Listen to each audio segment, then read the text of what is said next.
ملک احمد خان صاحب یہ بتا دیں بھائی کہ یہ آپ کا پھر بیانیہ ہے کیا بھائی کہ وہ آپ کا ساتھ دیں تو ٹھیک ہے، ساتھ نہ دیں تو غلط ہے؟ نہیں دیکھیں، ہمارے بیانیے کی وضاحت تو زرتاج کر رہی ہیں، اس پہ ہمیں کہنے کی ضرورت نہیں، وہ آپ کے بیانیے پہ سوال اٹھا رہی ہے، اس کی وضاحت نہیں کریں، وضاحت تو آپ نے کرنی ہے سر. وہ تو کہہ رہی ہیں بائیس سا بیانیہ آپ کا. جی غالباً وسیم، اب جو سوال اٹھانا ہوتا ہے سوال تو آپ اٹھاتے ہیں، ہاں جو وضاحت ہے وہ زرتاج دے رہی ہیں. چلے خیر اینی ویز، لیکن میں اس وضاحت سے تھوڑی سی مختلف وضاحت دے دیتا ہوں. اچھا دیکھیں سوال مسئلہ کیا ہے، مسئلہ یہ ہے کہ مسلم لیگ کا صرف ایک ہی موقف ہے، اور وہ موقف ہے سویلین سپریمیسی، وہ موقف ہے آئینی حدود. تو سر انہوں نے جو ساری مثالیں گنوائی ایک ہی سانس میں، اس وقت آپ کا یہ موقف کمپرومائز ہو گیا تھا نا، اس کا مطلب جب آپ بی بی کی حکومتیں گرا رہے تھے، اور ساری باتیں میں ریپیٹ نہیں کرتا پورا.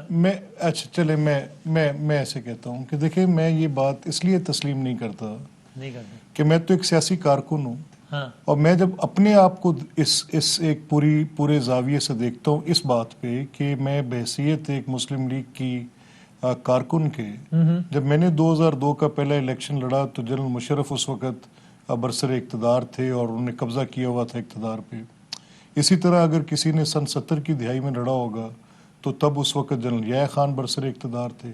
کسی نے سن 85 کی دہائی 80 کی دہائی میں لڑا ہوگا تو جنرل ضیاء الحق اقتدار پہ قابض تھے. کسی نے سن 60 کی دہائی میں لڑا ہوگا تو اس وقت جنرل ایوب خان اقتدار پہ قابض تھے. تو کیا یہ قبضے میں درست تسلیم کر لوں اور میں پیچھے ہٹ جاؤں کہ جب تک military is occupying the reins of the government تب تک میں پولیٹیکل ایکٹیویٹی بھی نہیں کروں گا اور الیکشنز بھی. لیکن ان میں سے اکثر قابضین کے ساتھ میاں صاحب نے کمپرومائز تو کیا نا، بلکہ بیساکی بنا. یا تو آپ یہ کہیں یار وہ غلطیاں تھیں، اب ہمیں غلطی کا احساس ہو گیا، تو ٹھیک ہے. ضیاء صاحب کے ساتھ ان کا رشتہ روحانی رشتہ، اگر آپ خود مانتے ہیں میرے اگر آپ کو یاد ہے ساری اس کو ایسے دیکھ لیں، ایسے اگر اس کو وسیم ایسے دیکھ لیں کہ تاریخ کا جو جبر ہوتا ہے اس کو آپ سینے پہ نہیں سجا سکتے.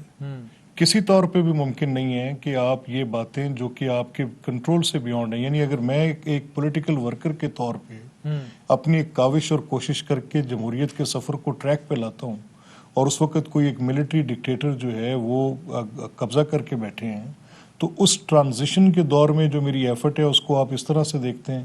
بارکیف یہ ایک تاریخی حقیقت ہے، میں اس کے اوپر زیادہ بات نہیں. سویلین سپریمیسی کے تناظر میں نون لیگ نے ماضی میں غلطیاں کی ہیں، نہیں کہ آپ بتائیں. میں حالیہ موقف کی اگر تائید بھی ہو جائے تو ماضی تو شاندار نہیں ہے، تو آپ مانتے ہیں نہیں مانتے؟ Wasim am I somebody to change my past؟ میرے پاس کیا یہ اختیار ہے؟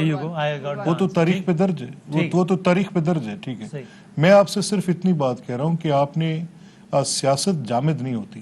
اگر آج اتنے 70 سال کے سفر کے بعد بھی آپ ویل کو ری انوینٹ کرنا چاہ رہے ہیں اور آپ ہائیبریڈ ایک ارینجمنٹ میں تصور کر رہے ہیں کہ اس کے ساتھ جمہوریت کی کوئی بہتری ہوگی، آپ اس طرح سے تصور کر رہے ہیں کہ پرسیکیوشنز کر کے آپ پروسیکیوشنز کر رہے ہیں، اگر آپ اس طرح سے تصور کر رہے ہیں کہ پولیٹیکل وکٹمائزیشنز کے ساتھ آپ سیاسی سٹیبلٹی پیدا کر رہے ہیں، تو ٹھیک ہے، یہ آپ کی سوچ ہے، آپ جیسے کرنا چاہیے کر لیں. لیکن ملک صاحب مجھے بتائیں بیفور آئی گو ٹو آغا رفیع اللہ صاحب کہ آپ اس نیریٹو کا جو زرتاج صاحبہ کہہ رہی ہیں اس کا پھر مقابلہ کس طرح رکھیں؟ کیونکہ بہرحال یہ بڑا پاپولر نیریٹو تو ہے نا فرینکلی. جب یہ بھی الیکشن قریب آئے گا، ابھی تو خالی آزاد کشمیر کا ہے، پورے پاکستان کا ہونا ہے کل کو، تو جب یہ سارا بیان اس طرح دہرایا جائے گا کہ دیکھو یہ تو ساڑیاں لیتے تھے، یہ تو شادیوں میں آتے تھے، ساڑیاں بیچتے تھے، آموں کی پیٹیاں جاتی تھی، وہاں سے لاشیں آتی تھیں، اور یہ سارا جب ہوگا بکے گا بیانیہ، تو اس کو آپ کیا کریں گے؟ اس کے جواب میں کیا بولیں گے پھر؟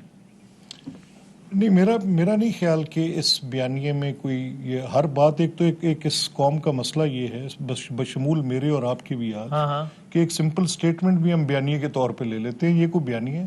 یہ تو ایک ٹوٹل نانسنس ہے جو بھی کوئی کہتا ہے. بھائی you can completely disagree with it, but PTI کا تو نیریٹو تو ہے نا، یہ باقاعدہ جس کو انہوں نے over the years build کیا ہے. نہیں Wasim, these are some flimsy statements. This could not be called as a narrative. میری سن لینا بات، دیکھیں میں کیا کہہ رہا ہوں. اگر تو تصور یہ کیا جائے کہ ریاست یا حکومت یا اپوزیشن کا کوئی بیانیہ ہوتا ہے تو وہ تو ہوتا ہے لوگوں کی فلاح کی بہتری کی بات کرنے کے لیے. آپ ان کو ایجوکیٹ کرتے ہیں اپنے بیانیے کے ساتھ. آپ کی اسٹیٹ کا ایک بیانیہ اگر یہ ترتیب پائے گا کہ آپ نے کس طرح سے دہشت گردی کا مقابلہ کرنا ہے تو یہاں بیانیے کی ضرورت ہے. ٹھیک ہے. بیانیے اور بیان کے اندر بڑا فرق ہے, بڑا there's a difference between narrative and a statement. ہاں ٹھیک ہے, آپ کہہ رہے ہیں بیانات ہیں, بیانی. اہم ترین خبریں اب ایک کلک کی دوری پر. ہر لمحہ باخبر رہنے کے لیے سبسکرائب کریں ہمارا YouTube چینل. اپنے موبائل فون سے ملکی اور بین الاقوامی اہم خبروں تک رسائی کے لیے ڈاؤن لوڈ کیجیے موبائل ایپ. باموثوق ذرائع سے مصدقہ خبروں, تجزیوں اور تبصروں سے مستفید ہونے کے لیے وزٹ کیجیے پاکستان کی سب سے بڑی news website. ARY news پہنچا رہا ہے خبریں سب سے پہلے آپ تک, تاکہ آپ رہیں ہر لمحہ باخبر.